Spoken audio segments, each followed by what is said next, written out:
आपका स्वागत है एक और नए मिस्टीरियस एपिसोड में। दोस्तों, आज आप जानेंगे एक ऐसी सच्ची घटना के बारे में जिसे सुनकर आपको यकीन कर पाना मुश्किल होगा। इंसान जिंदा रहने के लिए किस हद तक जा सकता है, ये कहानी उसी खौफनाक घटना को दर्शाती है। यह घटना 20 नवंबर 1820 यानी आज से करीब 204 साल पहले की है, जब एक समुद्री जहाज अपनी मंजिल की ओर बढ़ता जा रहा था। यह जहाज पहले भी कई बार इस रास्ते होकर गुजर चुका था। इस अनजान जहाज की ये वो खौफनाक कहानी है जिसे हर कोई सुनना चाहता है, लेकिन इस खौफनाक किस्से के बारे में कोई भी नाविक आज भी बात करने की हिम्मत नहीं जुटाता। दुनिया भर के नाविक इसे आज भी समुद्र की काली परंपरा मानते हैं। 20 नवंबर को ये जहाज अपने रास्ते जा रहा था, तभी अचानक एक विशाल व्हेल ने हमला कर दिया। हमला इतना घातक था कि उस हमले में जहाज को काफी ज्यादा नुकसान पहुंचा, जिस कारण जहाज के अंदर पानी भरना शुरू हो गया।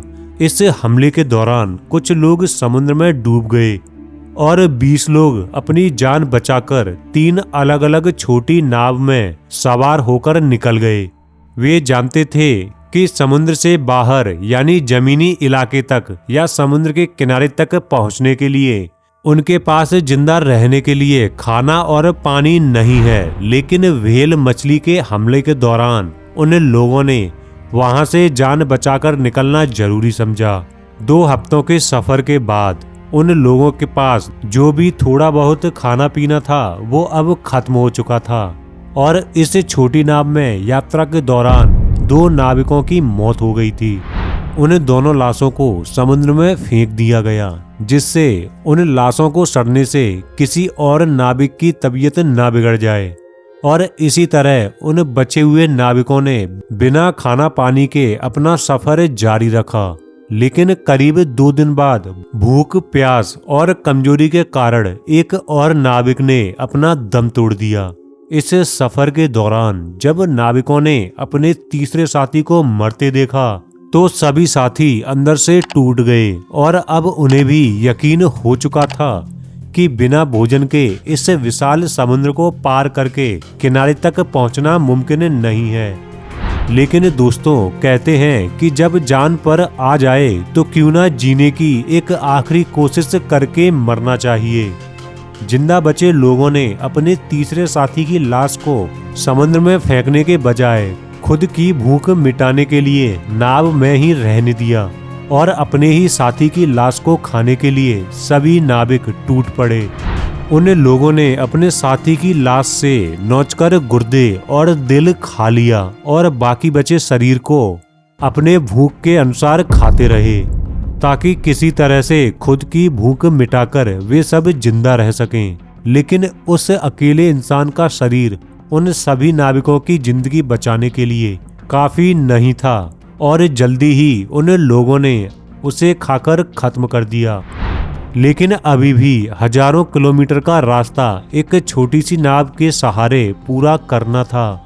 जिंदा रहने की होड़ में सभी ने आपस में सवाल किया कि अब बाकी बचे साथियों को जिंदा रखने के लिए आखिर कौन सा नाविक खुद को मारेगा, जिससे उसकी लाश को खाकर जिंदा बचे लोग जीवित रहकर किसी तरह से खुद को सुरक्षित समुद्र से बाहर ली जा सकें और समुद्र में बीती इस खौफनाक घटना को लोगों के सामने बयां कर सकें। लेकिन किसी ने भी अपना बलिदान देना नहीं चाहा, जिसके बाद उस नाव में पड़ी द एक्सेस नाम की एक किताब से कुछ पन्ने फाड़कर उसकी उतनी ही पर्चियां बनाई गईं जितने लोग नाव में जिंदा बचे थे, और उन पर्चियों के द्वारा अपनी भूख मिटाने के लिए अपने अगले भोजन बनने वाले साथी का चयन किया गया। लेकिन उन पर्चियों के हिसाब से बदकिस्मत नाविक निकला एक 18 साल का लड़का, जो कि व्हेल मछली के हमले के दौरान तबाह हो चुके जहाज के कप्तान का चचेरा भाई था, यानी उस जहाज के कप्तान जॉर्ज पोलार्ड का चचेरा भाई। जब मरने के लिए 18 साल के पोलार्ड को चुन लिया गया, अब सवाल ये उठा कि अब उसका कत्ल कौन करेगा, क्योंकि उसके जिंदा रहते हुए उसके साथी उसको नहीं खा सकते थे। इस परिस्थिति से निकलने के लिए एक बार फिर पर्चियों को बांटा गया और पर्चियों के अनुसार पोलार्ड के ही करीबी दोस्त चार्ल्स रैम्सडेल को पोलार्ड को मारने का मौका दिया गया। चार्ल्स ना चाहते हुए भी पोलार्ड को गोली मार देता है और अपने साथियों के सामने पोलार्ड दम तोड़ देता है। और अब उन लोगों के पास कुछ समय के लिए पर्याप्त भोजन था। अब जैसे ही किसी भी नाविक को भूख लगती तो पोलार्ड की लाश को खाना शुरू कर देते। इसी तरह एक सप्ताह बाद वर्जिल रे नाम का एक नाविक किसी बीमारी के चलते मर गया, जिसके बाद नावों पर जिंदा बचे लोगों ने रे के शरीर को धीरे धीरे खाया और जब उसके शरीर में सिर्फ हड्डियां ही रह गईं, तो बाकी बचे लोगों ने जिंदा रहने के लिए रे की हड्डियों को खाना शुरू कर दिया और इसी तरह अपने सफर को जारी रखा। इतने खौफनाक जीवन यापन के चलते काफी समय बीत चुका था और तारीख 5 अप्रैल 1821 आ चुकी थी। इस घटना को बीते करीब 5 महीने हो चुके थे। इन 5 महीनों के दौरान बाकी बचे नाविकों ने आपस में खुद को मारकर जिंदा रहे। 5 अप्रैल 1821 वो दिन था जब नाव पर इकलौता नाविक जिंदा बचा था, जो अपने घर वापस लौटा और अपने साथ घटी इस खौफनाक घटना के बारे में सभी को बताने लगा। इस घटना को जब लोगों के सामने लाया गया तो कई जहाजों के कप्तान समुद्र में उतरने से डरने लगे, लेकिन समय बीतने के साथ इस घटना को भी भुला दिया गया। दोस्तों, ये समुद्र में घटी एक बेहद ही खौफनाक घटना थी। इस घटना के कई सालों बाद एक और घटना घटी थी। ओरगबन एयरफोर्स की फ्लाइट जो एंडीज पहाड़ों की चोटी से टकरा गई। इस घटना में भी कुछ ऐसा ही हुआ था।